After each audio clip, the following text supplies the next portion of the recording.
Buenas tardes. Nosotros vamos a hablar acerca del artículo de diabetes mellitus tipo 2. Los integrantes del equipo son Grecia Sevilla, María Aurora Palacios, Leonardo Hernández, María Lisset Pacheco, Alexis Hernández y Mariana Cuevas. Primero, es importante saber qué es la diabetes mellitus tipo 2. Esta se caracteriza por la desregulación del metabolismo de los carbohidratos, los lípidos y las proteínas, y es el resultado de la alteración de la secreción de insulina, de la resistencia a la insulina o de una combinación de ambas. Existen tres tipos de diabetes: diabetes mellitus tipo 1, diabetes mellitus tipo 2 o diabetes gestacional. La diabetes mellitus tipo 2 es la más común. Su principal causa es la progresiva disminución de la secreción de insulina por parte de las células pancreáticas, generalmente sobre la base de una resistencia a la insulina preexistente en el músculo esquelético, el hígado y el tejido adiposo. La hiperglicemia quiere decir azúcar o glucosa alta en la sangre. Esta glucosa proviene de los alimentos que ingerimos.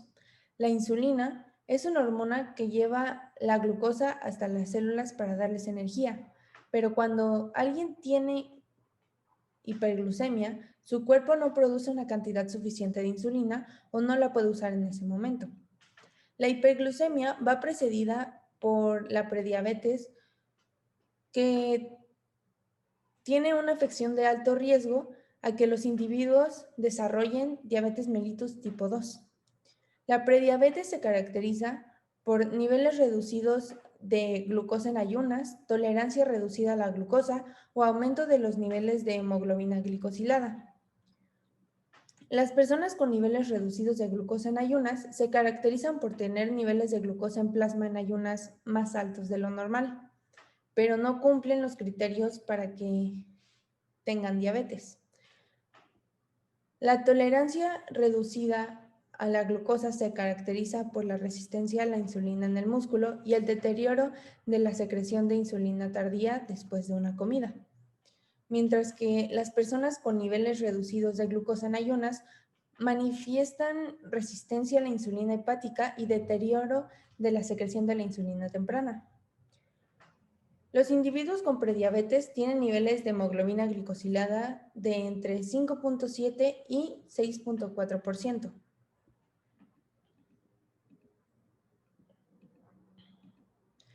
Muchos pacientes con diabetes mellitus tipo 2 son asintomáticos, pero otros pueden presentar hiperglicemia grave o incluso cetoacidosis diabética.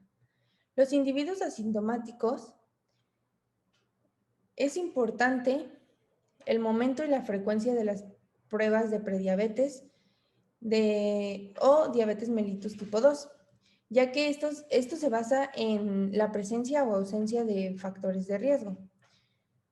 Es importante diagnosticar a los individuos de riesgo porque la prediabetes es común y aproximadamente el 30% de los individuos con diabetes mellitus tipo 2 no están diagnosticados. La prevención de la diabetes requiere la identificación de los individuos que tienen prediabetes y intervenir para que modifiquen su estilo de vida. Esto es pérdida de peso y hacer ejercicio. Mientras, también se pueden administrar medicamentos antidiabéticos o contra la obesidad. Es importante intervenir en el estilo de vida y esto ayuda mucho, pero aunque inicialmente es eficaz, se asocia con la recuperación de peso en la mayoría de los individuos.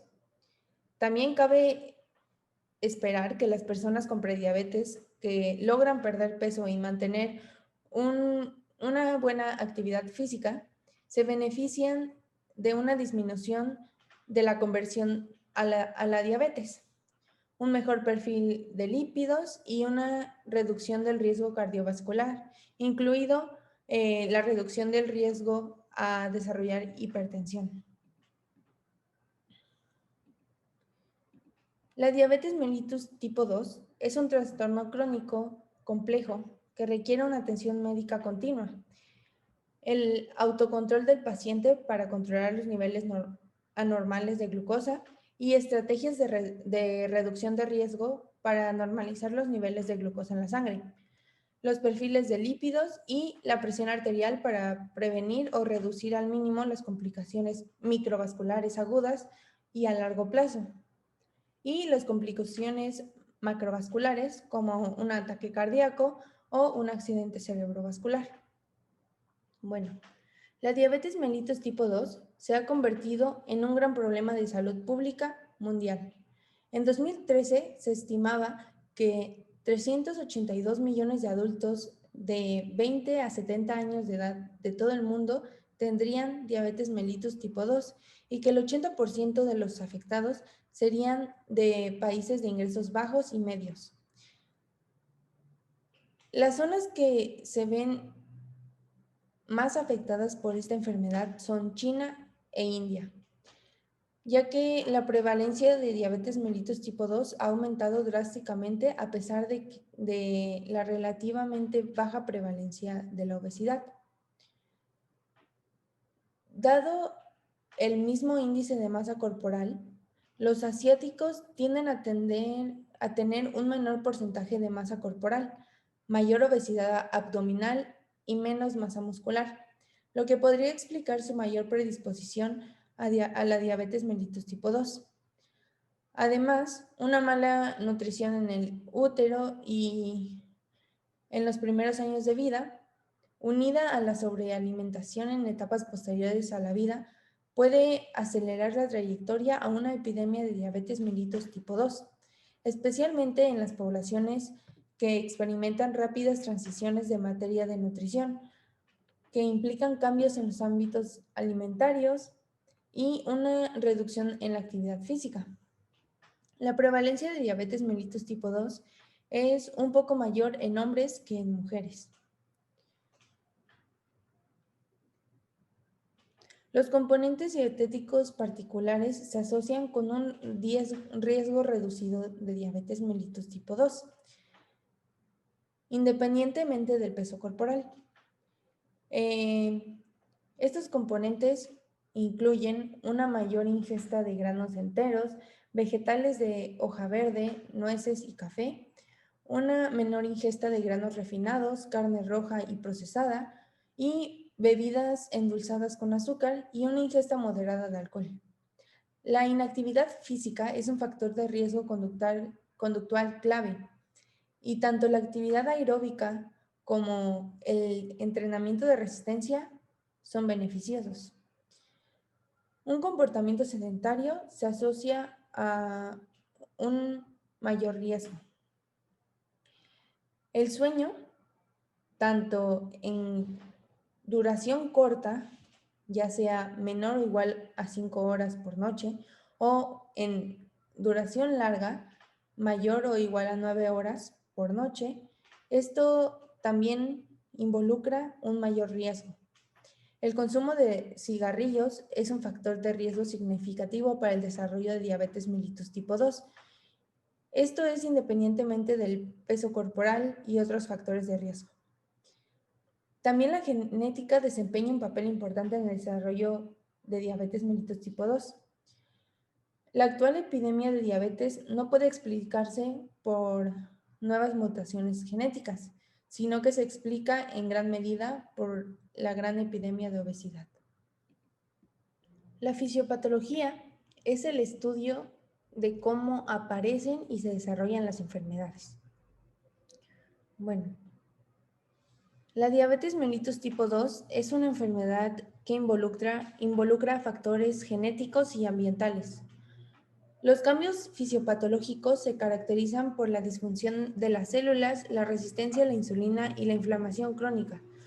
Todo esto dificulta progresivamente el control de los niveles de glucosa en la sangre y lleva al desarrollo de complicaciones micro y macrovasculares.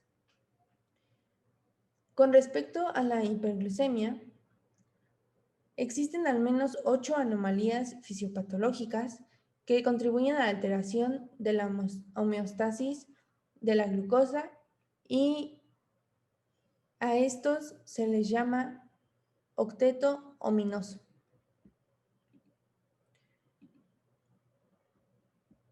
Como podemos observar aquí en la imagen, tenemos a los 8 factores y también tenemos 2 más.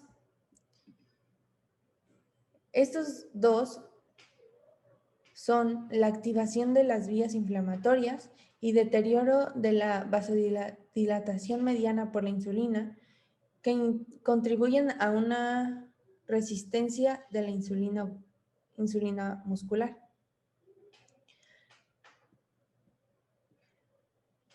Explicando el octeto,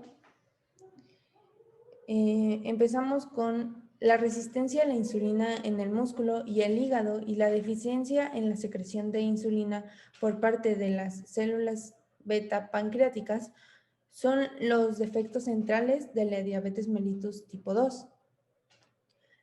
La resistencia de las células beta al péptido similar al glucagón 1 contribuye al fallo progresivo en la función de las células beta, mientras que el aumento de los niveles de glucagón y la mayor sensibilidad hepática al glucagón contribuyen a la producción excesiva de glucosa por parte del hígado. La resistencia a la insulina en los adipocitos da lugar a una liposis acelerada y a un aumento en los niveles de ácidos grasos libres en el plasma, lo que agrava la resistencia a la insulina en el músculo y el hígado y contribuyen a la insuficiencia de las células beta. El aumento de la reabsorción renal de glucosa por el cotransportador de sodio glucosa 2 y el aumento del umbral de derrame de glucosa en la orina contribuyen al mantenimiento de la hiperglucemia.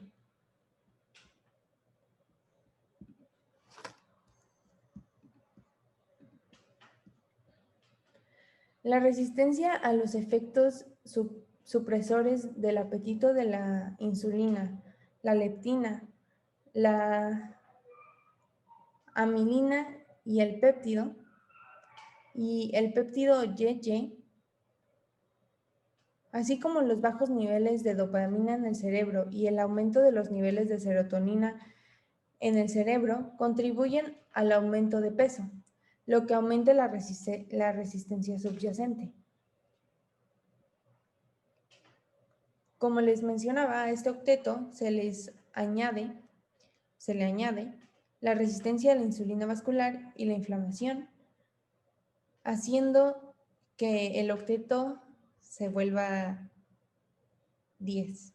El riesgo de desarrollar diabetes mellitus tipo 2 es más alto cuando la madre tiene la enfermedad que cuando el padre la tiene. El riesgo de desarrollar esta enfermedad también aumenta cuando tenemos un índice de masa corporal mayor o igual a 30 o una concentración de glucosa en ayunas mayor a 5.5 milimol. La identificación de los genes responsables de las enfermedades poligénicas complejas como la diabetes mellitus tipo 2 ha sido un gran desafío.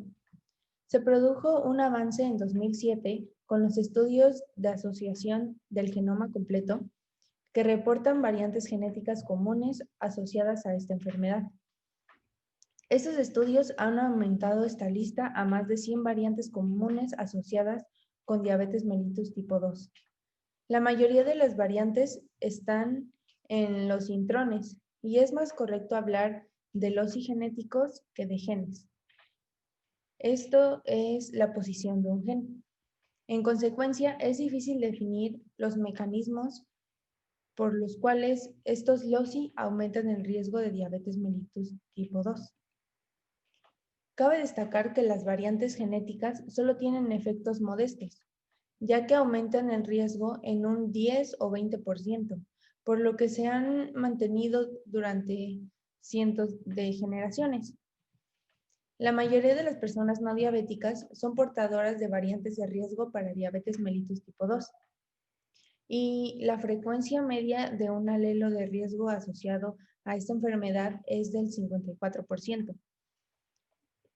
Un riesgo prospectivo de aproximadamente 2.700 individuos 150 de los cuales desarrollaron la enfermedad durante 8 años de seguimiento, probó el efecto de un alto riesgo genético y un bajo riesgo genético de diabetes mellitus tipo 2 y mostró que todos los individuos se volvieron más obesos y por lo tanto resistentes a insulina, independientemente del riesgo genético alto o bajo. Sin embargo, más personas de alto riesgo no pudieron aumentar su secreción de insulina para manifestar las exigencias impuestas por la resistencia a la insulina y desarrollaron diabetes mellitus tipo 2. Ahora voy a hablar respecto a las células beta en la diabetes tipo 2. Existen unas células en el páncreas que se denominan células beta, como ya mencioné, que son las que secretan la hormona insulina encargada de mantener los niveles de glucosa en la sangre. La resistencia a la insulina es la normalidad más temprana que puede detectarse en individuos que presentan más susceptibilidad a desarrollar diabetes tipo 2. Sin embargo, la forma más avanzada de diabetes tipo 2 no ocurre a menos que las células beta sean incapaces de secretar suficientes cantidades de insulina para compensar la resistencia a la misma. Hay múltiples factores que contribuyen al fallo en las células beta, que se pueden ver en el esquema, incluyendo factores como el envejecimiento, las anormalidades genéticas, la resistencia o deficiencia a hormonas incretinas, que pueden ser el péptido 1 similar al glucagón o el polipéptido gastroinhibitorio, la lipotoxicidad, que es la acumulación ectópica de lípidos en órganos periféricos no adiposos, que vienen siendo el hígado, músculo esquelético, corazón, páncreas e inclusive el cerebro. También otros factores pueden ser la glucotoxicidad, que son efectos adversos que produce la hiperglicemia crónica sobre las estructuras celulares y sus funciones.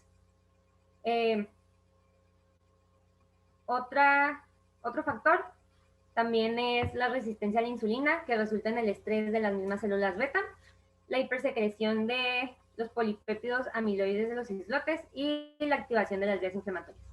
La siguiente, por favor. Muy bien, entonces ahora vamos a mencionar la fisiología de las células beta.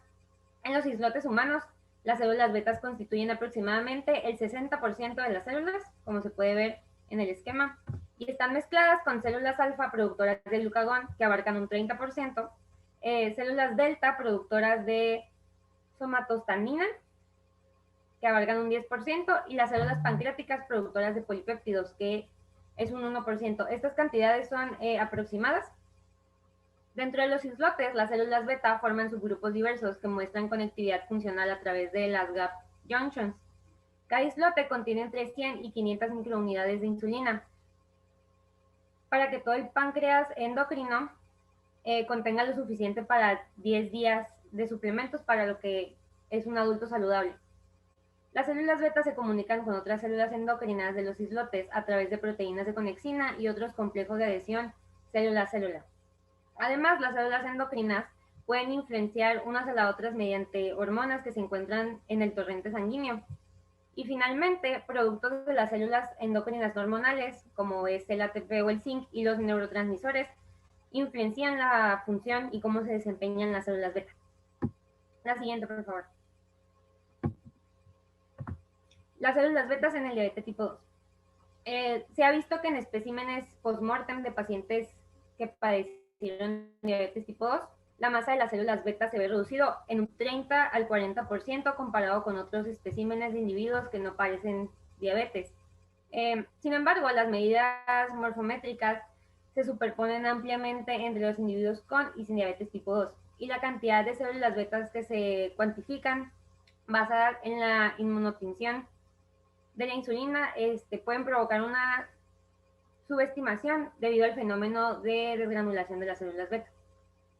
La pérdida de células beta en la diabetes tipo 2 se cree que ocurre mediante la apoptosis o la autofagia desregulada.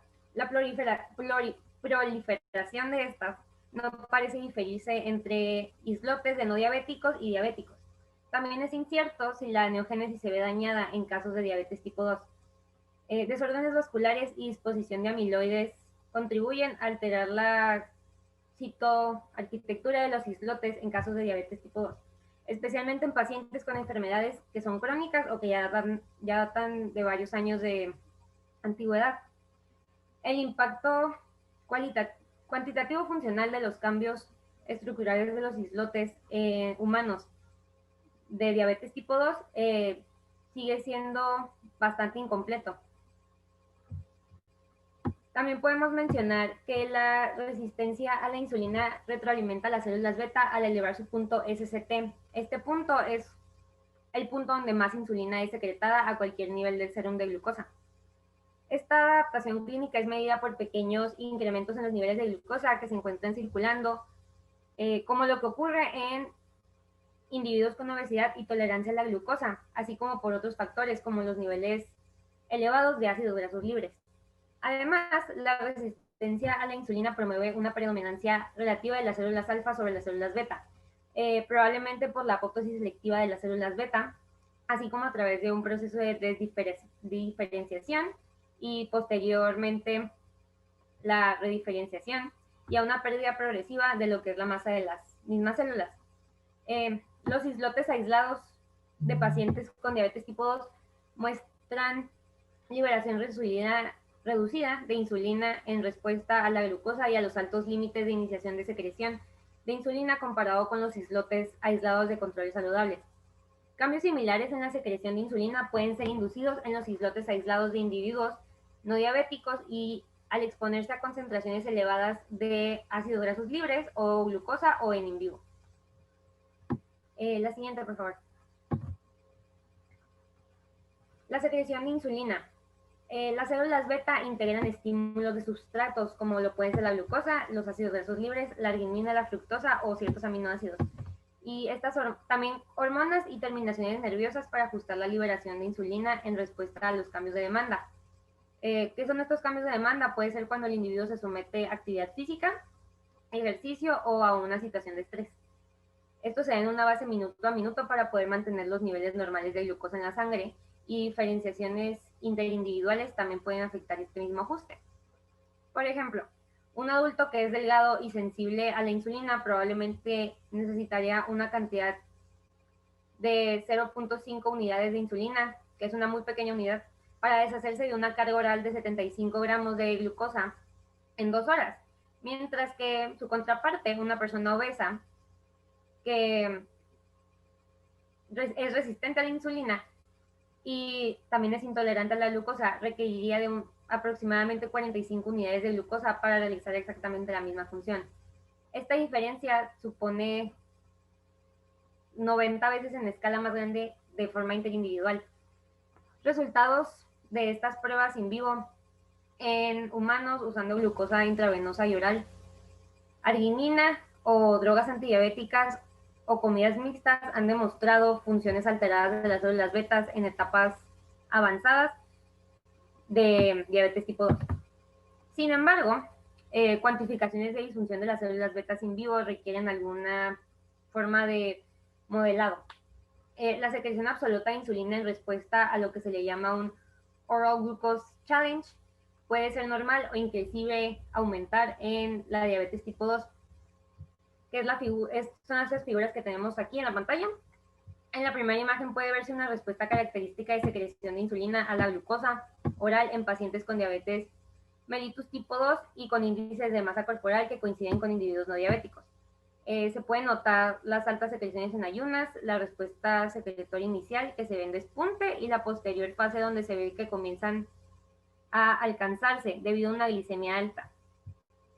Esto es excepto en el caso de que la enfermedad sea crónica y que su control haya sido de manera incorrecta, en donde la secreción absoluta de la insulina pues resulta reducida. Sin embargo, cuando las cifras de la secreción de insulina se concentran en contra de las concentraciones de glucosa plasmática concomitante, los pacientes con diabetes tipo 2 secretan cantidades considerablemente menores de insulina comparados con los controles de no diabéticos, como se puede ver en la figura B. Esta disminución en la detención de glucosa en células beta ocurre junto con una extensión continua de la normalglicemia hasta la pasando por la prediabetes hasta la diabetes descompensada en niños y adultos, siendo este un potente predictor de la progresión hasta la diabetes independiente de la resistencia a insulina y de los fenotipos predictores que ya se conocen y que se consideran clásicos. La secreción absoluta de insulina es un antecedente positivo de la tolerancia a la glucosa que se ve deteriorándose. Además, la cantidad de células beta al responder en la tasa de incremento de las concentraciones de glucosa en el plasma, que normalmente es muy sensible, está alterado en individuos que padecen diabetes tipo 2. La hiperglucemia como antecedente y altos niveles de hormonas incretinas como la GLP-1 y la GIP potencializan la liberación de insulina y potenciada por estímulos de glucosa en individuos saludables. En pacientes con diabetes tipo 2, la potenciación mediada por glucosa de la insulina liberada se ve en aumento comparada con individuos que sostienen una tolerancia a la glucosa de manera normal. Sin embargo, la potenciación de incretina se ve severamente comprometida.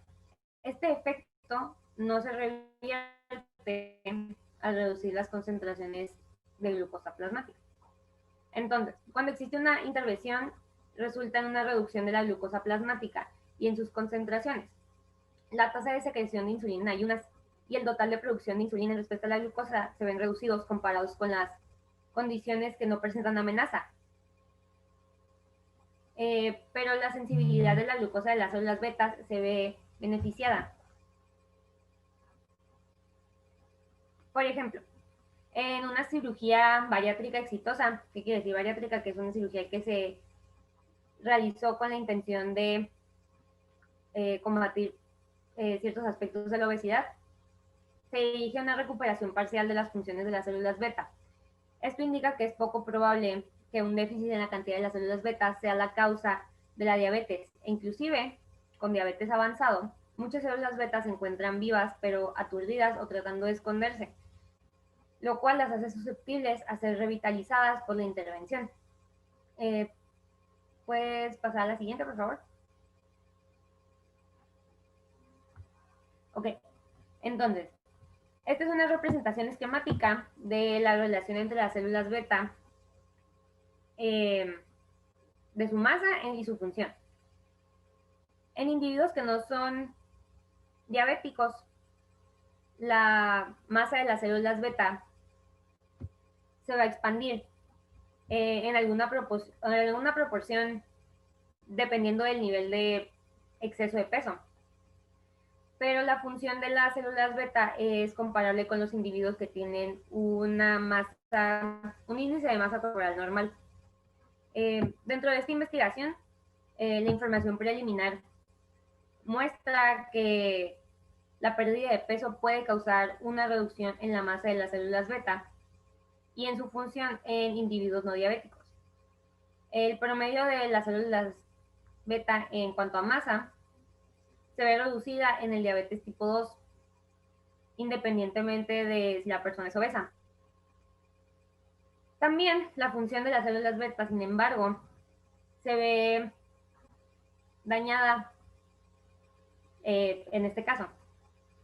Una intervención como una pérdida de peso, como ya mencioné, que vendría siendo en este caso una cirugía bariátrica, puede mejorar la función de las células beta sin cambiar su masa. La siguiente, por favor. Entonces, la resistencia a la insulina. La inactividad física y la obesidad provocan resistencia a la insulina, donde también pueden trabajar en conjunto con una predisposición genética, lo que provoca que se dé estrés en las células beta, haciendo que se dé un fallo en sus funciones y un declive progresivo en la secreción de insulina. La resistencia a la insulina precede el diabetes tipo 2 por mucho tiempo. No solo está presente en el músculo y en el hígado como se creía con anterioridad, siendo estos dos tejidos responsables de la eliminación de glucosa después de la ingesta de carbohidratos, sino también que puede haber en el tejido adiposo, en el riñón, en el trasto gastrointestinal, el tejido de la vasculatura, el cerebro y en las células betas pancreáticas. En el músculo, múltiples anormalidades pueden contribuir a la resistencia de insulina, incluidos efectos en su señalización. transporte de la glucosa, la fosforilación de la glucosa, la síntesis del glucógeno, la actividad del complejo piruvato, la deshidrogenasa y actividad mitocondrial oxidativa. En el hígado, la resistencia a la insulina junto con la deficiencia de esta, la sensibilidad al glucagón aumentada y el aumento de distribución de sustratos, como es los ácidos grasos, el lactato, el glicerol y los aminoácidos, conducen a un aumento en la gluconeogénesis, la cual es responsable por el incremento de la tasa basal de la producción de la glucosa y la hiperglicemia en ayuno. También la resistencia a la insulina en el riñón y en un aumento en la gluconeogénesis renal contribuyen a lo mismo. El deterioro de la supresión de la producción de glucosa hepática, la distribución de la absorción de la glucosa, la resistencia a la insulina muscular, la reducción de la absorción de la glucosa no mediada por insulina y la reabsorción renal excesiva de glucosa contribuyen profundamente a la hiperglucemia postprandial en casos de diabetes tipo 2. Adicional a todo esto, la resistencia a la insulina en el endotelio vascular altera los efectos vasodilatadores de la insulina, lo que reduce no solo su propia distribución, sino también la de la glucosa hacia el que va a su destino. La que sigue, por favor. Ok, aquí se presenta un esquema sobre el mecanismo molecular que va a ser explicado más a detalle adelante en la presentación. Entonces, los mecanismos moleculares de la resistencia a la insulina. La unión de la insulina a sus receptores activan las tirosinas quinasas receptoras y la fosforilación de una familia de sustratos del receptor de insulina, que con sus siglas en inglés se conocen como IRS. No, IRS, ajá. Estas proteínas IRS fosforilasa se unen para activar las señales intracelulares moleculares, siendo la más importante el fosfadipilinositol 3 quinasa, también dicho P13K o PI3K, que promueve la translocación del transportador de glucosa tipo 4 hacia la membrana del plasma. Esto resulta en la captación de glucosa en el músculo esquelético y fosforoliza, y desactiva el factor de transmisión que es llamado Forehead Box Protein O1, que viene siendo FOXO1, esto alterando la transcripción de los genes. La insulina también estimula la vía de la proteína quinasa activada por mitógenos RAS. A su vez, la resistencia a la insulina en la obesidad y en la diabetes tipo 2 ha sido ligada principalmente a la vía del P13K. La resistencia a la insulina normalmente se asocia con un aumento de la fosforilación de la serina de las proteínas IRS, que inhiben a la fosforilación de tirosina, lo que conduce a la resistencia a la insulina. En algunos casos, la fosforilación de serina también aumenta la degradación de IRS, y esto contribuye a la resistencia a la insulina. Las causas de este aumento en la fosforilación de serina son multifactoriales, incluyendo acumulación de lípidos ectópicos, disfunción mitocondrial, inflamación y estrés del retículo endoplásmico, que es lo que va a ser explicado a continuación. Retomando lo que dijo mi compañera Aurora, sabemos que condiciones como la presencia de lípidos ectópicos, las proteínas quinasa C, la disfunción mitocondrial, inflamación y el estrés del retículo endoplásmico promueven la resistencia a la insulina, que es característica de la patología de la que hemos estado hablando. En cuestión a la acumulación de lípidos ectópicos en los músculos y en el hígado, esto induce la resistencia a la insulina mediante el incremento de los niveles de diacilglicerol tisular, por sus siglas DAG. Esto conlleva la activación de miembros de una clase de proteínas quinasa C, que es PKC, que fosforilan los residuos de serina en las proteínas IRS, que son los receptores de insulina en la membrana, para inhibir su señalización. Los niveles de estas familias en los músculos y en el hígado son aumentados en obesidad y en condiciones como la diabetes en este caso. Además, se ha encontrado evidencia de que dependiendo del tamaño de las cadenas de ácidos grasos y los sitios de compartimentación pueden tener efecto en mayor o en menor forma respectivamente. En la siguiente, por favor. En cuanto a la disfunción mitocondrial, esta puede ser observada en el hígado, en el músculo, en el tejido adiposo e incluso en el cerebro. La causa es tanto a la disminución en la densidad mitocondrial o a cierto daño que pueda presentarse en estos organelos, como por ejemplo, una disfunción mitocondrial en el tejido adiposo se traduce en una disminución o en una dificultad para secretar adiponectina, pero pues tenemos que saber qué es la adipodectina. Esta es una hormona que se secreta en los adipocitos y lo que hace es regular el metabolismo energético de todo el organismo. Esto por medio de la oxidación de los ácidos grasos, ya que la estimula, reduce también los triglicéridos plasmáticos y además mejora el metabolismo de la glucosa. Esto último gracias a que aumenta la sensibilidad a la insulina. Al ser tan importante en la utilización de grasas almacenadas, una secreción menor de esta hormona trae consigo obesidad, la cual es un factor desencadenante para el desarrollo de diabetes.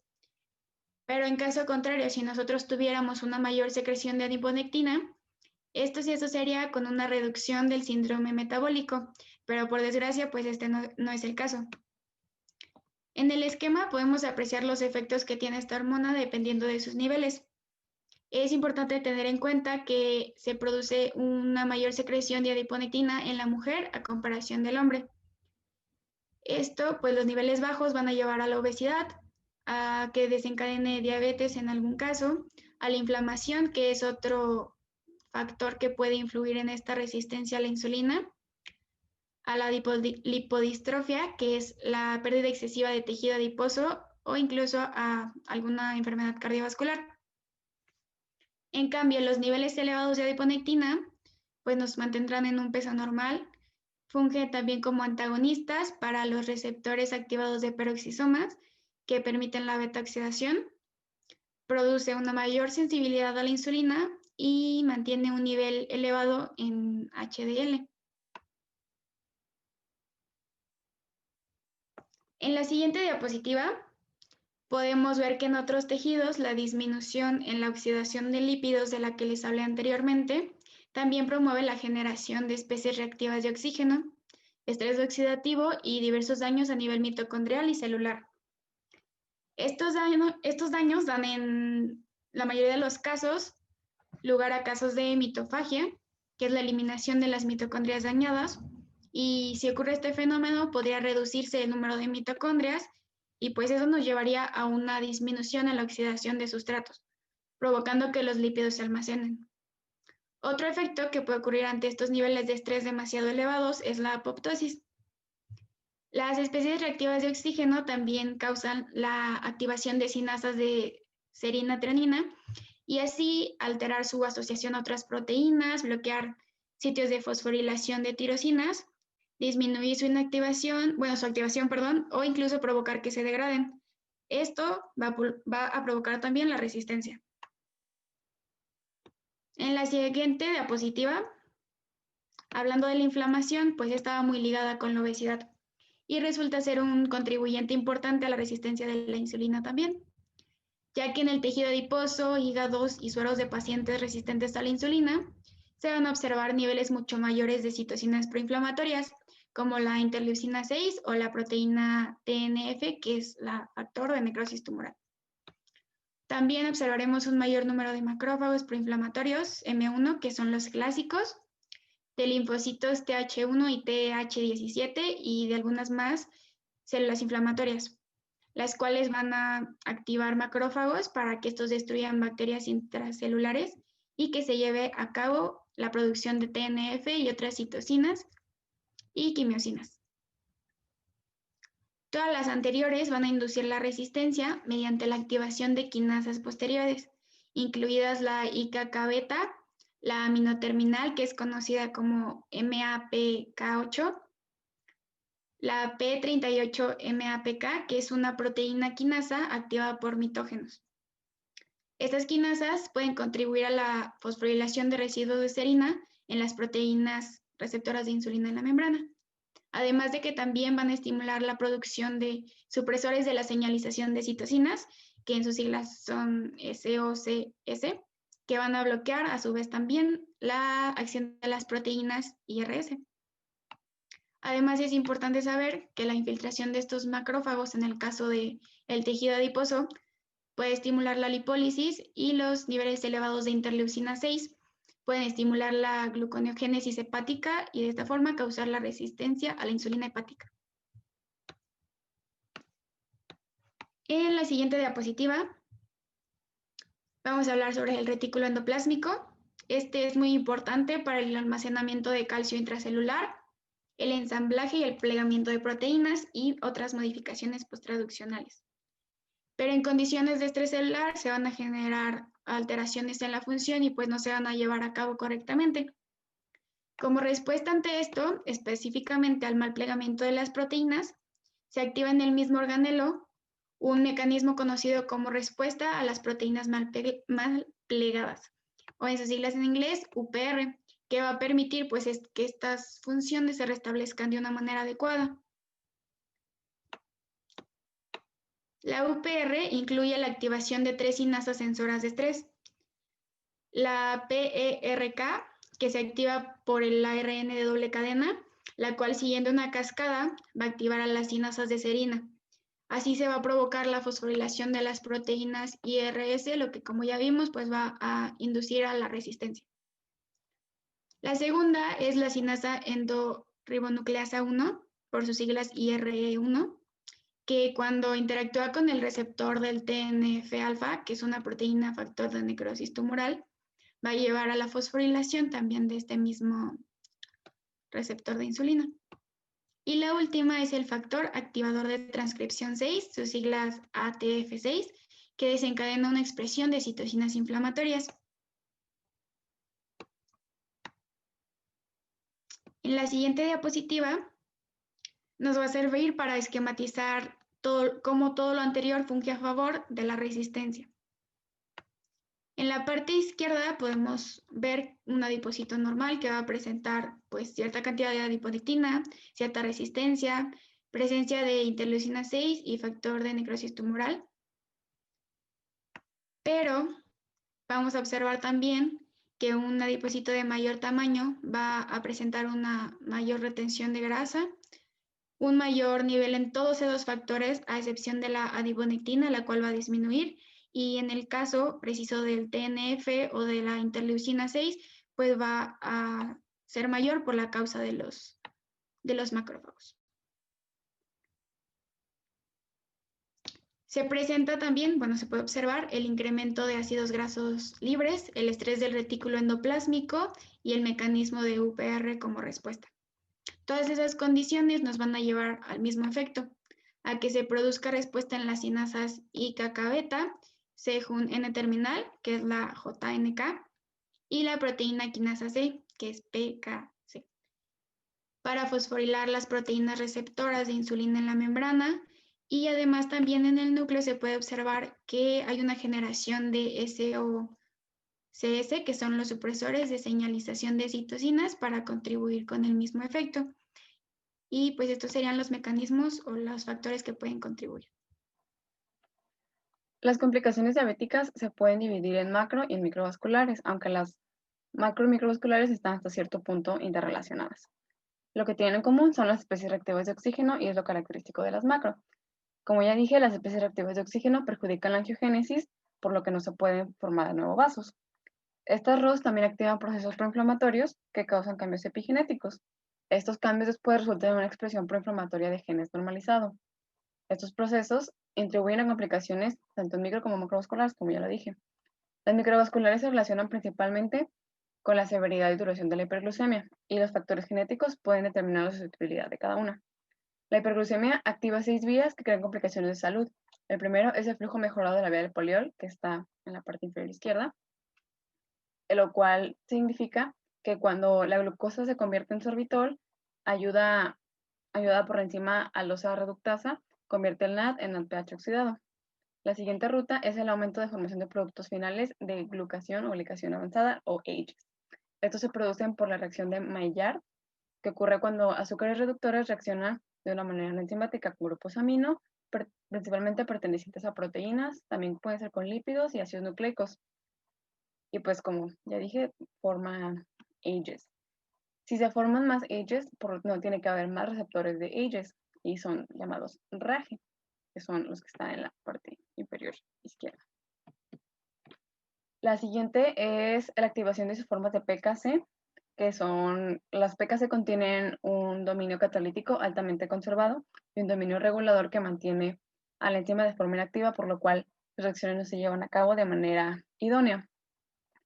La siguiente es la intensificación del flujo de exosamina. Como pueden ver, la exosamina es esa forma, es un aminoazúcar que, pues como dice su nombre, es un azúcar exosa con un grupo amino, y a mayor exosa que se vierte en las proteínas, se reduce la capacidad de las proteínas de capturar la glucosa en sangre, y pues de esta manera se da más idóneamente la diabetes. Y por último, el aumento del arroz, como ya lo dije anteriormente, con las microvasculares, las micro y las macrovasculares, que llevan al cuerpo a un estado tóxico. Otras complicaciones son el infarto al miocardio, retinopatía diabética, daño permanente del riñón, enfermedad vascular periférica, accidente cerebrovascular, enfermedad cardiovascular arteriosclerótica acelerada, y la más importante o que resalta es la hipertensión, ya que es de 2 a 3 veces más común en personas con diabetes tipo 2. Esta también aumenta el riesgo de complicaciones macro y microvasculares y aumenta el riesgo de muerte prematura. Existen muchos factores que contribuyen a que la hipertensión sea más común en las personas con diabetes tipo 2. Entre ellas son la diferencia de presión sanguínea por ritmos circadianos, la autorregulación del flujo sanguíneo deteriorado, la rigidez en arterias grandes, etc. El diagnóstico para la diabetes tipo 2 tradicionalmente se asocia con niveles de glucosa en sangre, pero recientemente se ha tomado en cuenta los niveles de hemoglobina glicosilada, que es la HbA1c, la cual mide la glucemia a largo plazo. La desventaja es que si usamos la hemoglobina glucosilada, es que la hemólisis puede ser un factor que lo cambie, es el factor principal que puede alterar esta medida, pero también existen otros: la edad, las razas no blancas, la ingesta de alcohol, ingesta de grasas en altas concentraciones, fumar o deficiencia de hierro que sea independiente de la hiperglucemia. Y como se puede ver en la tabla, las bases del diagnóstico, como ya dije, es la hemoglobina, la cantidad de hemoglobina, el glucosa en la plasma, el glucosa en plasma durante el ayuno y el glucosa en plasma después de 2 horas de su suministro. Y pues debido a que tiene múltiples factores, a veces su diagnóstico puede ser complicado. Su proyección, la US Preventive Service Task Force, o esas siglas, recomienda que se examinen en ámbitos primarios a personas mayores de 45 años con sobrepeso, obesidad, y las personas que también tienen parientes con diabetes. Así, con esto se busca cubrir a las personas de alto riesgo y tener una detección primaria importante o mejor. Hay diversos factores que limitan la efectividad de los estudios, por lo que algunos laboratorios buscan medir aleatoriamente estos indicadores que ya mencioné anteriormente, pero usan exámenes poco convencionales, aunque no se usan ampliamente. También existen personas que usan exámenes diferentes. Los ensayos aleatorios clínicos y las pruebas de glucosa después de 2 horas de su consumo son los más efectivos para la prevención de complicaciones futuras. Y pues esto se usa este diagnóstico o prevención para las complicaciones se usa en personas que ya tienen diabetes, pero los estudios de glucosa en ayuno y la hemoglobina glucosilada son más enfocados para diagnosticar a personas con prediabetes para que pues no desarrollen diabetes. En 2010, la proyección mundial de los casos de prediabetes para 2025, o sea, en 2010 dijeron que en 2025 iba a haber 438 millones de adultos con diabetes. A 5 años de esta fecha, o sea, en 2020, esta predicción ha sido superada en 25 millones, y la Federación Internacional de Diabetes estima que 578 millones de adultos vivirán con diabetes en 2030, y ese número va a alcanzar los 700 millones en 2045. La prevención está enfocada principalmente a los cambios de estilo de vida y la medicación preventiva que retrasa o previene el desarrollo de la diabetes mellitus tipo 2 en individuos pues, de alto riesgo. Esos cambios mejoran la calidad de vida del individuo y no afecta la edad, el costo, el género, ni el grado de obesidad. O sea, es lo más idóneo que se hagan cambios en el estilo de vida. La otra ventaja es que pues, estos cambios persisten en el tiempo, que a pesar de que pasando el tiempo deberían de persistir. y se busca que se implemente como cuidado primario para prevenir la diabetes. Las intervenciones farmacológicas son las menos usadas, ya que la FDA de Estados Unidos aún no aprueba ningún diabeto para el tratamiento de la diabetes. Y como pueden ver en la tabla, el cambio de estilo de vida puede reducir el riesgo desde el 29 hasta el 58%. Y los fármacos que suelen ser más efectivos para prevenir el desarrollo de diabetes pues son la metformina, que es de las más usadas, el pioglitazón y el rioglitazón. Existe un ABCDE para el manejo de la diabetes, que son actividad física regular, baja presión arterial, colesterol bajo, dieta adecuada, exámenes periódicos. El manejo de esta enfermedad se ha complicado debido a las múltiples alteraciones patofisiológicas de la misma. Y las prevenciones para complicaciones también se pueden ver divididas según su tipo. Las microvasculares se concentran en el control glucémico y las macrovasculares se enfocan en corregir factores de riesgo cardiovasculares drásticos, incluyendo la resistencia a la insulina. Idealmente, el cambio de vida provoca que la hemoglobina glicosilada, que es la que mide la glucosa por más tiempo, se reduzca a niveles normales sin causar efectos secundarios. Los pacientes que tienen la hemoglobina glucosilada menor al 6.5% no desarrollan retinopatía, que es una complicación sanguínea de los vasos de la retina que puede causar la ceguera en un grado importante. La obesidad y el sedentarismo son estados resistentes a insulina asociados con la hipotoxicidad. Por lo tanto, si te mueves mucho y haces ejercicio, tú vas a ser vas a tener más salud y tus células van a trabajar de mejor manera. Tiene también desventajas la pérdida de peso. Una de ellas es que la mayoría de los pacientes vuelven a ganar el peso que perdieron alrededor de 1 o 2 años después. Y la siguiente desventaja, que es pues también importante, es que el 50% de los pacientes que ya tuvieron una pérdida de peso exitosa, que ya tenían prediabetes diagnosticada, siguen desarrollando diabetes. Y pues lo importante aquí es que la movilización de grasas del hígado, del músculo y las células beta aumenta la sensibilidad a insulina de estos órganos y aumenta la función de las células beta del hígado. Bueno, ahora yo les hablaré acerca de lo que es la medicación antidiabética.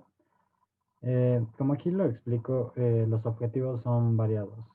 Como sabemos, la diabetes es un padecimiento que puede llegar a afectar no solamente físicamente a una persona, sino también psicológicamente. Esto obviamente conlleva a una degradación de su calidad de vida. Ahora, ¿cómo es que podemos controlar y mejorar la calidad de vida de una persona diabética? Pues esto se puede llevar a cabo a través de revertir o controlar los efectos patológicos que puede llegar a tener esta enfermedad. Como aquí lo menciono, controlar los niveles de glucosa en sangre es importante. También esto conlleva a que precisamente pueda haber una prolongación en la vida de los afectados por esta enfermedad, porque como sabemos, la diabetes puede llegar a ciertos puntos en lo cual es tan severa que puede llegar a producir incluso la muerte. La medicación antidiabética precisamente se hizo para poder cumplir con estos objetivos. A continuación, les enseñaré y les mostraré algunos de estos medicamentos, así como también comentaré un poco acerca de su mecanismo de acción. También cabe recalcar que muchos de estos medicamentos por sí solos no pueden revertir o controlar completamente lo que es la diabetes. De hecho, a nivel mundial se ha recomendado lo que es llamado la terapia combinada. Como sabemos, la diabetes tiene efectos muy variados dentro del organismo. No es solamente que afecte a un sistema en particular. Esta también es una de las razones por lo cual la terapia combinada es ampliamente recomendada. Eh, la terapia combinada se refiere a un uso simultáneo entre dos medicamentos antidiabéticos. Un ejemplo aquí presentado es la metmorfina con las tiazolidinedionas. El primer medicamento que vamos a revisar es la metmorfina. La metmorfina proviene de una planta, obviamente de origen natural, que es la Galega officinalis, también llamada galeguina. Una de las cosas más importantes acerca de la metmorfina es que es el medicamento más común a nivel mundial para el tratamiento de la diabetes. El mecanismo de acción, siendo muy vulgar, es que suprime la liberación de glucosa por parte del hígado.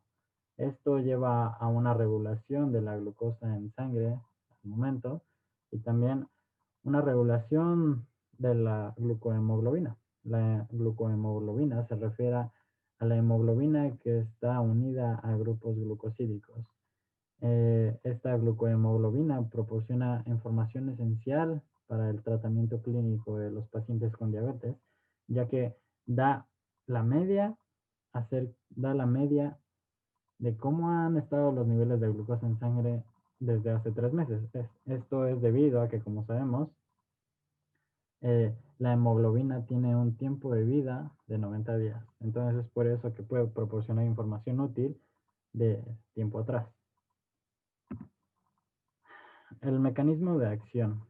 Tal como menciona el artículo, los mecanismos de acción específicos de la metmorfina continúan siendo no completamente dilucidados para la comunidad científica. Sin embargo, se han propuesto varios mecanismos de acción, los cuales han sido comprobados y parecen explicar casi por completo los mecanismos de acción específicos de lo que es la metmorfina. Para iniciar me gustaría comentar cómo es que la metmorfina llega a completar su tarea de prevenir e inhibir la secreción de glucosa por parte del hígado. Primero, la metmorfina tiene una carga positiva. Entonces, como sabemos, en el líquido intersticial se tiene una carga negativa. Sin embargo, dentro de la célula se posee lo que es una carga negativa, tal como aquí se menciona en este esquema. Pero incluso aún dentro de la mitocondria se tiene un potencial de membrana más negativo. Entonces, simplemente por por un potencial eléctrico, la metmorfina sigue su paso a través hasta llegar a la mitocondria, que es donde se cree que puede tener su sitio de acción. La entrada a la célula, cabe recalcar que es debido a un canal que se llama canales transportadores de cationes. Básicamente es por este canal donde la metmorfina logra llegar adentro de la célula. Ahora bien, ¿qué es lo que hace la metmorfina una vez dentro de la mitocondria? Bueno, se ha planteado que inhibe el complejo número 1 de la mitocondria en los hepatocitos. Como sabemos, la mitocondria lleva a cabo lo que es la producción y síntesis de ATP. El ATP es lo que es conocido como la moneda energética debido a que es un recurso invaluable para proveer de energía a la mayoría de los procesos llevados a cabo en el metabolismo, tanto celular como a nivel de todo el organismo. Entonces, como se produce esta inhibición en este complejo, se da un desbalance en la proporción de AMP y de ATP. También esto lleva a un desbalance en el nivel de ADP en relación al ATP.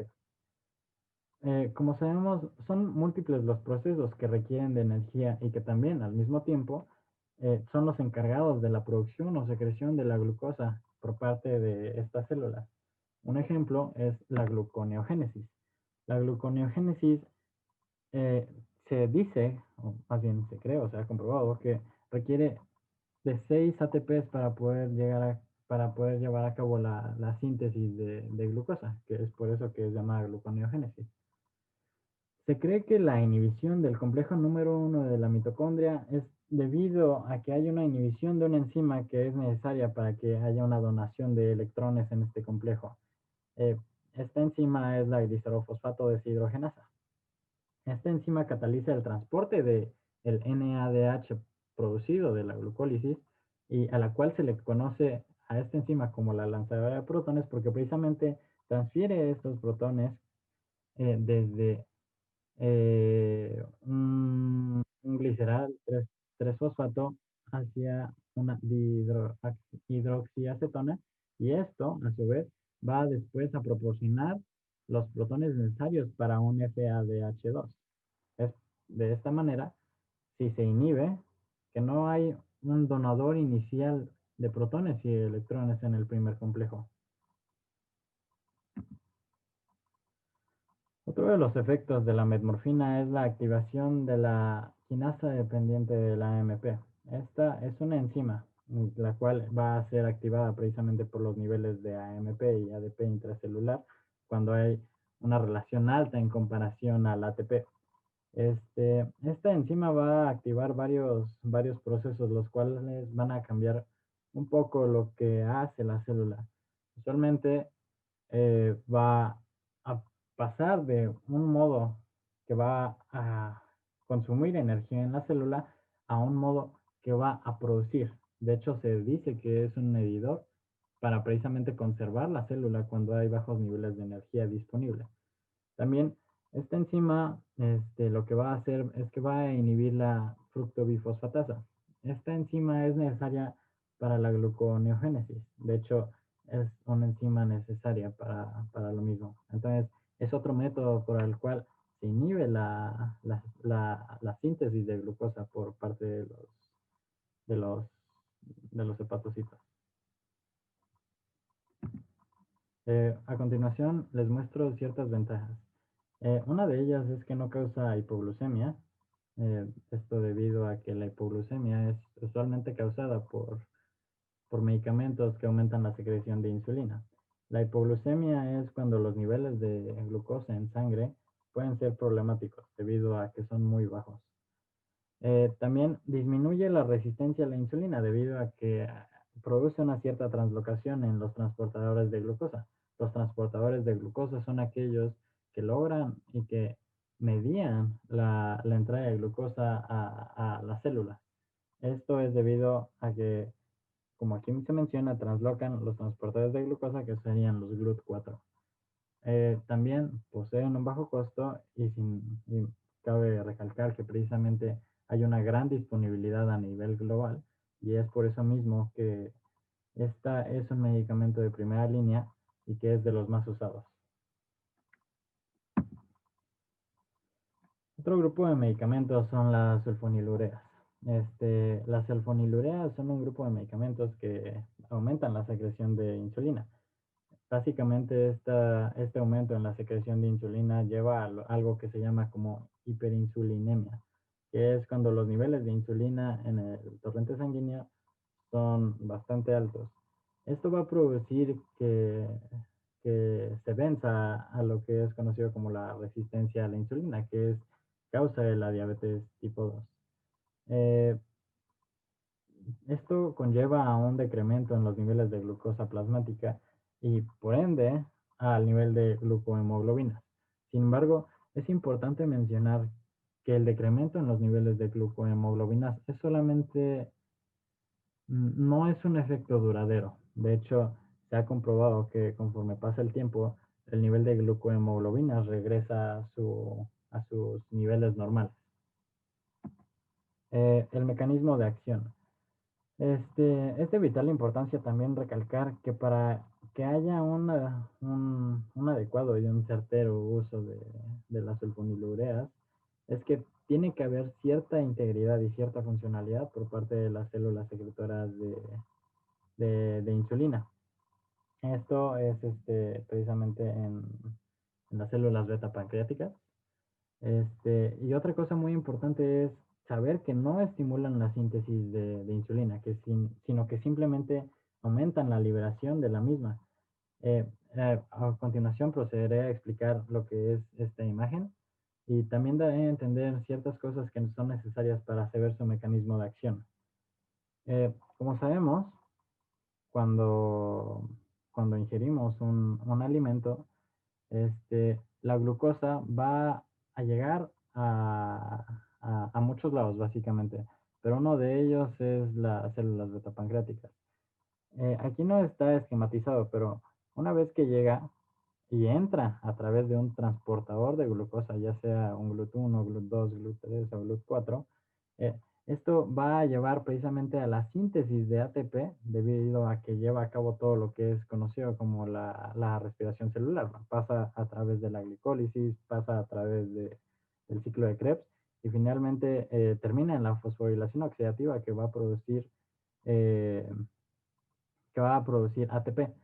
Ahora bien, Este ATP va a tener su efecto en los canales dependientes de ATP, que son estos canales de aquí. Estos canales se les dice dependientes de ATP porque una vez que la concentración de ATP es alta, se van a cerrar. Entonces, una vez que están cerrados, el potasio no va a poder encontrar su salida hacia el líquido intersticial y va a tener que quedarse dentro. Esto va a modificar el potencial de membrana de la célula beta, lo cual va a llevar a cabo una despolarización. Esta despolarización va a abrir los canales de calcio y estos canales de calcio van después a volver a modificar el potencial de membrana, lo cual va a afectar a la secreción de insulina.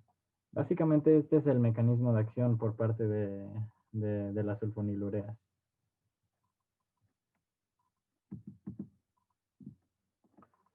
Más datos acerca de las sulfonilureas es que no tienen un efecto protector en las células beta pancreáticas. Esto debido a que como hay una mayor secreción, pues pueden llegar a sobrecargar y ponerle una sobrecarga a las células beta pancreáticas, lo cual puede llevar irremediablemente y fatalmente a un fallo de las mismas. Como había mencionado al inicio, los niveles de glucohemoglobina decaen al inicio. Sin embargo, con el tiempo aumentan de manera rápida debido a que las sulfonilureas no presentan alguna protección a largo plazo. También cabe mencionar que son de bajo costo, lo cual ayuda y prácticamente conlleva a que sean un medicamento usado globalmente y de manera muy, muy común. Otro grupo que vamos a revisar son las meglitinidas. Me gustaría citar una definición que precisamente se me hace la más acertada, y es: la expresión de análogos de la meglitinida fue introducida en 1955 para designar a las nuevas moléculas consideradas como agentes secretagos de insulina de acción no sulfonilurea. Básicamente se refiere a que tienen un mecanismo de acción similar a la sulfonilurea, sin embargo, sus receptores no son los mismos. Presentan, como aquí menciono, un mecanismo es de corta duración, sin embargo, es de una rápida acción. O sea, de hecho, se recomienda que precisamente sean ingeridos antes de la comida. Como había presentado en este esquema, aquí este receptor es un canal llamado SUR2 y en las meglitinidas va a ocupar el canal SUR1. Entonces, el mecanismo de acción es similar, sin embargo, el sitio receptor es distinto. Es por eso que se catalogan, también por su origen, en una categoría completamente distinta. Otro grupo que es de vital importancia para entender los medicamentos antidiabéticos es que hay ciertos de ellos aumentan la sensibilidad a la glucosa. Tal es el grupo de las tiazolidinedionas, dentro de los cuales se encuentran obviamente ciertas variantes y ciertos medicamentos que poseen ciertos efectos distintos. Sin embargo, se les agrupa en un grupo general, tanto por su funcionalidad como por su origen. Aquí he de mencionar que poseen múltiples efectos. Sin embargo, se consideran medicamentos de segunda línea o uso para terapia combinada. Esto es debido a ciertos problemas que hubo en el pasado, que de hecho se ha prohibido la venta de ciertas tiazolidinedionas debido a que podían causar falla hepática o falla renal. El mecanismo de acción. Básicamente el mecanismo de acción es que se unen a receptores nucleares. En este caso son los PPAR, que son unos receptores que precisamente se expresan más en ciertos tipos de tejidos. Estos tejidos son los músculos, el hígado y el tejido graso. Cabe mencionar que sus efectos son muy variados. Como podemos leer aquí, hay una apoptosis en células resistentes a la insulina, así como también hay una proliferación de adipocitos con sensibilidad aumentada. A esto se refiere a que precisamente hay un intercambio o un recambio de células y las nuevas células van a ser más sensibles a la glucosa que las anteriores. También se ha comprobado que aumentan la síntesis y secreción de insulina en los islotes pancreáticos, así como también causan un aumento en el apetito que conlleva casi usualmente a un aumento de peso. También, tal como en un medicamento que habíamos visto anteriormente, causa una translocación en ciertos canales, lo cual va a ayudar a la sensibilidad y la va a aumentar y la va a aumentar. Estos canales son el GLUT1 y el GLUT4. Voy a dejar la bibliografía porque precisamente yo creo que es un artículo muy completo y el cual expone de mucho mejor manera el uso de este medicamento, más allá de solamente el artículo. Otro tipo de medicamentos son los moduladores del GLP-1. El GLP-1 es una hormona liberada para precisamente estimular la secreción de insulina e inhibir la degradación de glucógeno. Básicamente esta hormona es liberada después de que nosotros tenemos una comida. De hecho, se libera por el intestino. Mm,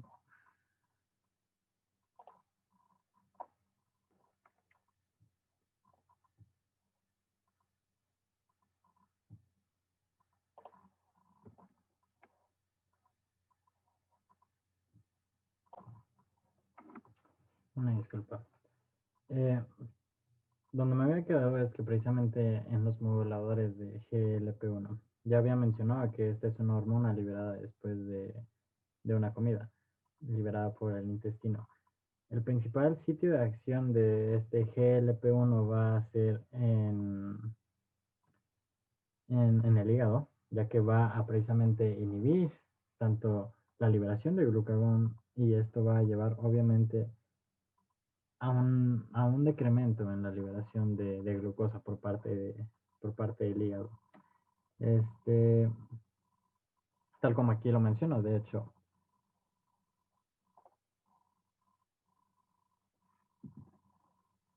Hay dos tipos de medicamentos que básicamente utilizan esta hormona para poder controlar los niveles de glucemia. Uno son los moduladores, en el cual está los inhibidores de DDP4, que son los que aumentan el volumen de GLP en la sangre y prolongan su vida media.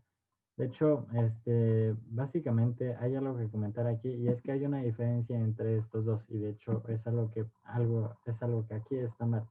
Es que estos no aumentan el volumen, sino que simplemente prolongan su vida media, mientras que los agonistas del GLP-1 aumentan el nivel y poseen los mismos efectos. De hecho, como es la misma hormona, posee los mismos efectos, sino que simplemente su farmacodinámica es distinta. Esto también tiene un efecto en las células beta pancreáticas, ya que aumenta la secreción de insulina. Este es el mecanismo general de los moduladores de GLP-1. De hecho, se ha descrito que precisamente este tipo de medicamentos tienen un uso bastante seguro. Sin embargo, sus efectos en el control de la diabetes tienden a ser modestos en comparación de los otros. Sin embargo, como su control y su seguridad es bastante amplia, se recomiendan en terapias combinadas. También cabe recalcar que tienen un efecto positivo a largo plazo en el control de esta enfermedad. Otro tipo de medicamentos que a continuación vamos a ver es que hay una reducción en la absorción intestinal de glucosa. Estos son dos medicamentos ejemplo de esto, la carbosa y la voglibosa. Tal como se menciona en el título, hay una disminución en la absorción de la glucosa por parte del intestino.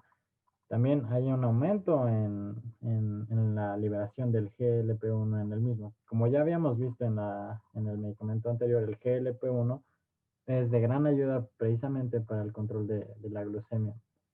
Sin embargo, su efecto tiende a ser menor que el de los medicamentos anteriores.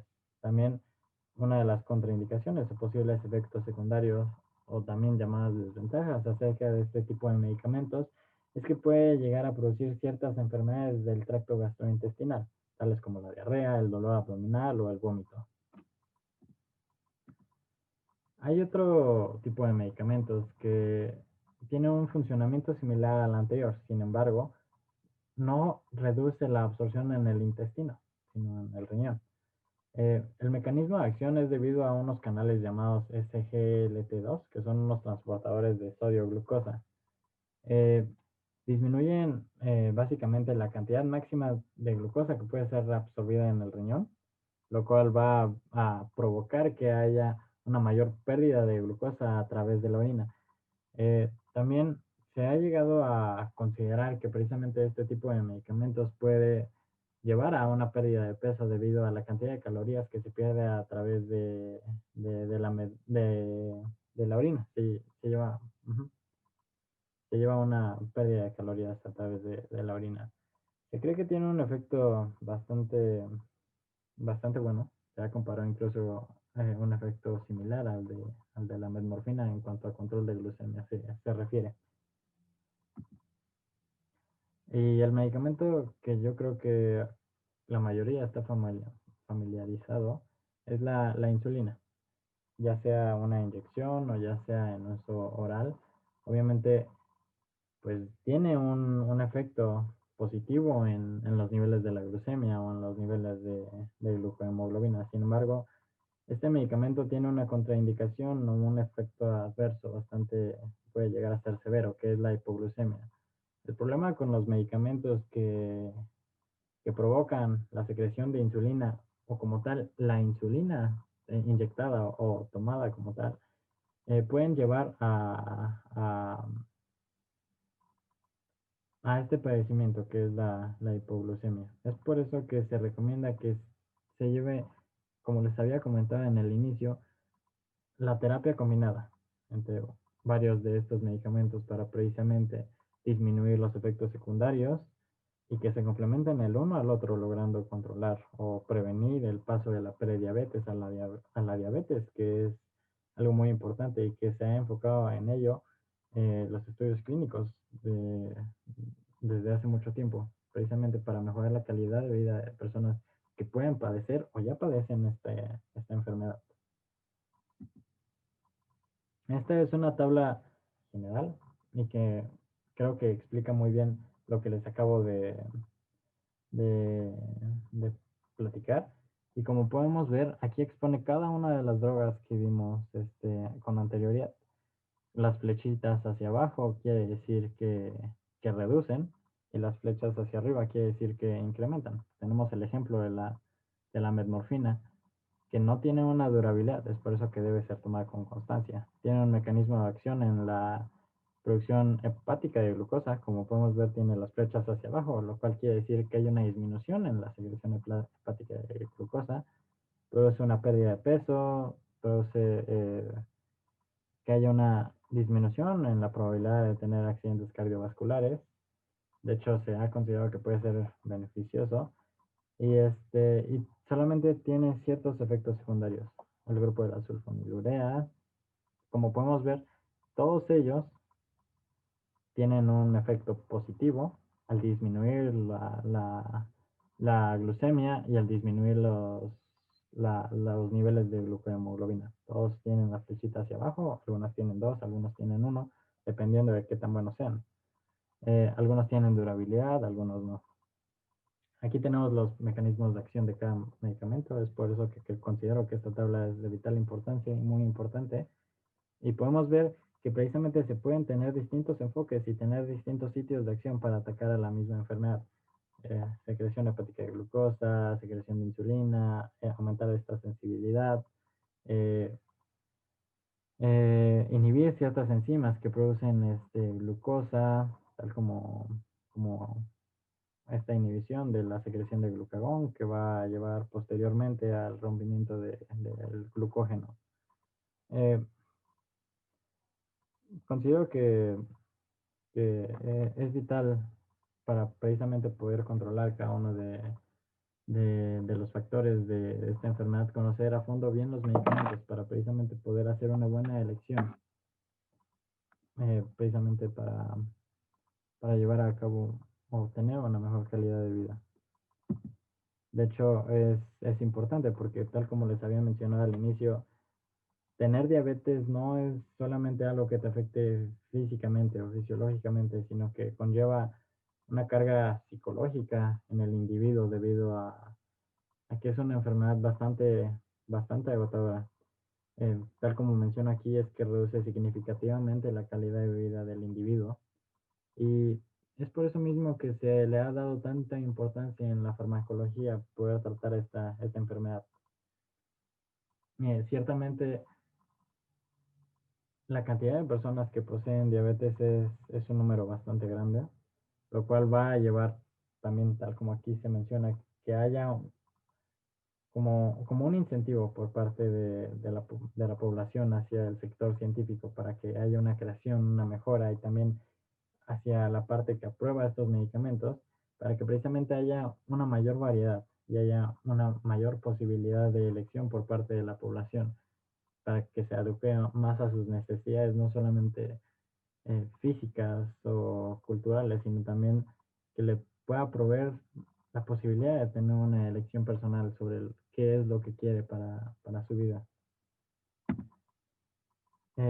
Aquí, tal como lo explica el artículo, hay ciertas medidas y ciertas maneras de poder corroborar o intentar corroborar cómo es que el paciente puede precisamente ayudar a la investigación. Aquí podemos ver precisamente qué dominios abarca estos medidores, tanto que abarcan un nivel biológico o un nivel fisiológico, a los síntomas, a la funcionalidad total y el cómo lo percibe el individuo. Vamos a ver que también se considera al individuo como tal, tanto genéticamente, cómo es su personalidad y cómo esto puede afectar o cómo puede afectar su enfermedad, si hace ejercicio, si no lo hace, su dieta, y el cómo la cultura afecta precisamente al desarrollo de la enfermedad. Por ejemplo, aquí en México se cree que tenemos una alta resistencia a la glucosa debido a nuestra cultura. Se nos ha inculcado que comer azúcar o comer carbohidratos desde niños es completamente natural y no es algo malo, de hecho es algo de lo cual se abusa. Y sobre todo el ambiente. Si vivimos en un lugar en el cual es más fácil el acceso a los carbohidratos que a las proteínas, entonces pues hay un factor ambiental dentro de nuestras decisiones y cómo esto repercute en el padecimiento que es la diabetes. Estos son los enfoques principales, después que son los mecanismos fisiológicos de la enfermedad, los síntomas físicos, los, los daños acerca de la mentalidad del individuo, que puede traer un decaimiento en la calidad de vida, un dolor intenso, una fatiga, una pérdida de memoria, lo cual va a afectar a su movilidad, cómo el individuo lleva a cabo las tareas que llevaba diariamente, o incluso cómo lleva a cabo las tareas de relación social o que tienen que ver con un uso más intelectual, escuela, socialización, trabajo, y el cómo esto también va a afectar no solamente al individuo, sino a los que le rodean. Obviamente va a terminar afectando a lo que es sus emociones y el cómo se siente. Y todo esto va a converger en lo que es la calidad de vida. Como sabemos, para precisamente poder corroborar estos datos y tenerlos en mente, se necesitan llevar a cabo ciertos procesos para que sea un poco más confiable la recolección de datos. También, pues básicamente va a ser el cómo el doctor va a recoger estos datos y el cómo también van a ser de ayuda para un mejor pronóstico acerca del individuo. Podemos tener desde laboratorio e imagenología para ver cómo está el paciente fisiológicamente o anatómicamente, el cómo le ha afectado a la enfermedad, el comunicarse con él, este, a distancia para saber cuál es el estado en el que se encuentra. También está la posibilidad de enviarle correos diariamente para que se mantenga y mantenerse al tanto de la situación. El mandarle cuestionarios o encuestas para saber cómo es que se ha sentido o cómo es que va el tratamiento. Y también puede haber un apoyo mutuo entre personas que padecen esta enfermedad. Básicamente, quisiera dar por resumido que lo único que importa es mejorar la calidad de vida del paciente. Es por eso que se ha dado tanto incentivo a las farmacéuticas para que desarrollen medicamentos antidiabéticos que tengan un número de enfoques completamente variados. Así, para poder otorgarle al individuo la posibilidad de elegir qué es lo que más le conviene. Gracias. Muy buenas tardes. A continuación yo voy a abordar la parte del artículo que tiene que ver con la expectativa futuro y también se incluirá un pequeño resumen acerca de las funciones de las células y de cómo funciona la diabetes a rasgos mayores, pues mis compañeros ya lo han explicado más específicamente. Bueno, primero que nada hay que mencionar que el paso más importante a lo que se quiere llegar cuando se realiza un tratamiento para la diabetes mellitus tipo 2 es a controlar los niveles de glucosa en sangre o a la normalización a largo plazo de los niveles de glucosa en sangre, como dice en mi presentación. Para esto hay que centrarse en dos principales objetivos. Uno, que es retrasar o revertir el fallo de las células beta del páncreas, que esto a su vez nos permite garantizar una secreción continua y adecuada de insulina para el organismo y además de eso, pues mejorar la resistencia a la insulina, ¿no? Que de nada nos serviría la insulina si el cuerpo se resiste a ella. Además de esto, uno de los enfoques más grandes más importantes más bien, que se le da al tratamiento de la diabetes mellitus tipo 2 es el tratamiento de las enfermedades micro y macrovasculares. ¿Por qué? Porque estas enfermedades micro y macrovasculares representan un gran problema para el tratamiento de la diabetes mellitus tipo 2. En una diapositiva que sigue, les voy a explicar un poquito más acerca de estas enfermedades y de su epidemiología y de cómo funcionan. Bueno, para mejorar lo que tiene que ver con la secreción de la insulina, pues tenemos que enfocarnos en quiénes producen la insulina. Y los que producen la insulina pues son las células beta del páncreas. Recordemos que en la diabetes mellitus tipo 2 existe una pérdida de masa celular y de tamaño en las células beta del páncreas. Y pues esto es la principal causa de tener la necesidad de proveer a los pacientes con insulina exógena, insulina sintética que pues encontramos en distintas presentaciones.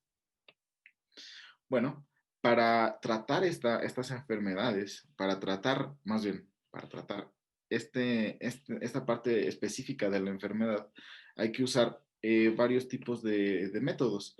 El primero es pues, los agentes supresores de la inflamación, que son los bloqueadores de la IL-1 beta y el salato, como inhibidor de la NF-κ beta. Además, hay nuevos tratamientos, por ejemplo, lo que tiene que ver con microARN, que además de ayudarnos a mejorar el pronóstico de los pacientes, también nos enseña algo acerca de cómo se regeneran las células. Por ejemplo, los microARNs regulan las funciones de las células betas y además estudiarlos expone las vías que llevan a la restauración de estas células beta. Por lo tanto, podemos usar estos microARNs como un pequeño caminito, como creadores de zanjas que nos ayuden para tratar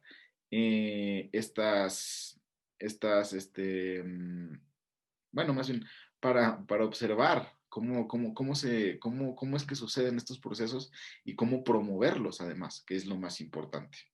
También se proponen nuevos secretogogos de la insulina.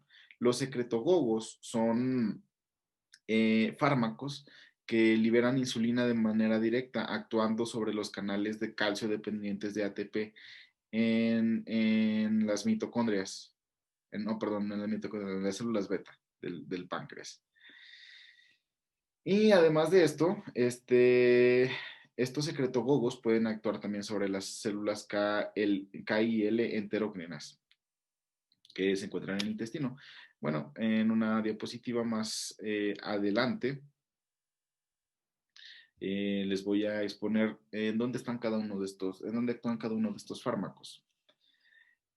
Además de esto, también se proponen los activadores de la glucosinasa. La glucosinasa, recordemos que activa la glucólisis en las células beta y además convierte la glucosa a glucosa 6-fosfato, ¿no?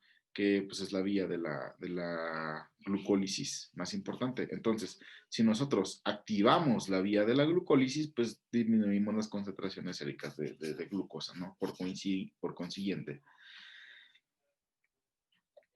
Además tenemos a los inhibidores de la glucogenina. Recordemos que la glucogenina es la parte central del glucógeno, entonces sin glucogenina pues no podemos sintetizar glucógeno. Si inhibimos la glucogenina, pues por consiguiente también vamos a tener una reducción puntual en los niveles de glucosa.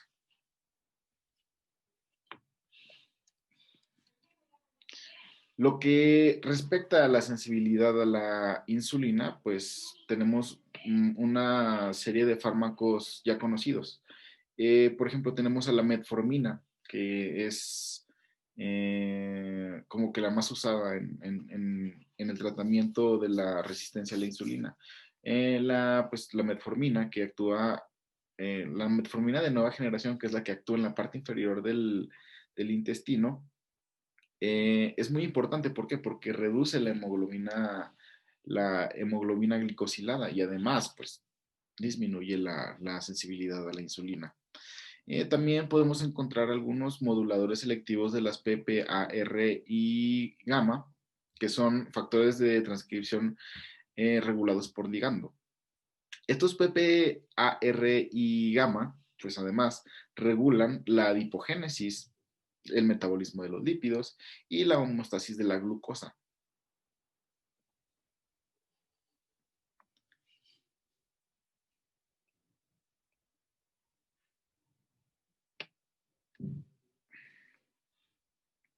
Bueno, también tenemos los MPS1 y MPS2, que son compuestos dirigidos a las proteínas mitocondriales, los factores de crecimiento fibroblástico que reducen los niveles de glucosa en humanos, y los inhibidores de la piruvato deshidrogenasa 4, que pues aumenta la oxidación del piruvato en el músculo y reducen el lactato y albúmina en el hígado. Además tenemos también los inhibidores de la piruvato deshidrogenasa 2, que disminuyen la gluconeogénesis en el hígado. Y como último tratamiento para esta sensibilidad hacia la insulina tenemos la imeglibina, que contiene tetrahidrotricina, que pues disminuye la hemoglobina glicosilada y aumenta la secreción y sensibilidad a la insulina. Con respecto a las comorbilidades, me quisiera regresar un poquito a lo que tiene que ver con las enfermedades micro y macrovasculares. ¿Por qué? Porque estas enfermedades micro y macrovasculares son uno de los principales problemas en la diabetes mellitus tipo 2, como se los había mencionado anteriormente. Y bueno, algunas referencias nos dicen que la diabetes tipo 2 aumenta de 2 a 4 veces la probabilidad de enfermedad coronaria y que el 80% de los pacientes con diabetes mellitus tipo 2 mueren por enfermedades cardiovasculares. Esto es de ACACES en el 2002, imagínense. Entonces, debemos dar un salto muy cuantitativo con respecto a las enfermedades cardiovasculares, porque pues o sea, es de lo que más merma en la diabetes mellitus tipo 2. Bueno, además también otros datos hacen referencia a que la expectativa de vida en los pacientes con diabetes mellitus tipo 2 va de 7 a 10 años menos que las personas normales, las personas que no presentan estas cosas, ¿no? Y también es información de ACACES en el 2010. Las enfermedades macro y microvasculares incluyen una serie de patologías, pero las más específicas para la diabetes mellitus tipo 2 son en las macrovasculares, la cardiopatía isquémica, los accidentes cerebrovasculares, y la ateropatía periférica. Ah, además, en las enfermedades microvasculares tenemos a la nefropatía, retinopatía y miocardiopatía. Bueno, estas enfermedades micro y macrovasculares se dan por una sencilla razón, que es la disfunción endotelial. No se conoce aún a ciencia cierta por qué sucede esta disfunción endotelial. Se tienen algunas ideas de por qué es que sucede, pero no sabemos concretamente por qué pasa. La disfunción endotelial implica un vasoespasmo y pues, trombosis. Y uno de nuestras pistas, de nuestras mejores pistas de por qué pasa esta disfunción endotelial es la siguiente.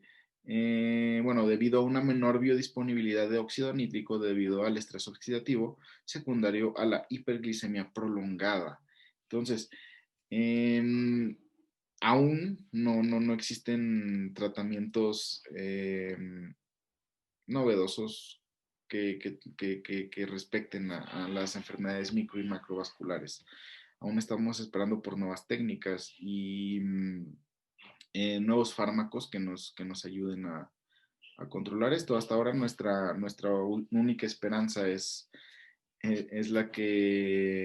lo que estamos haciendo hasta ahora, ¿no? Que tiene que ver con normalizar los niveles de glucosa a largo plazo. Y bueno, aquí les pongo un pequeño resumen de lo que les hablé y de dónde actúan cada uno de estos compuestos que pues ya les había mencionado anteriormente.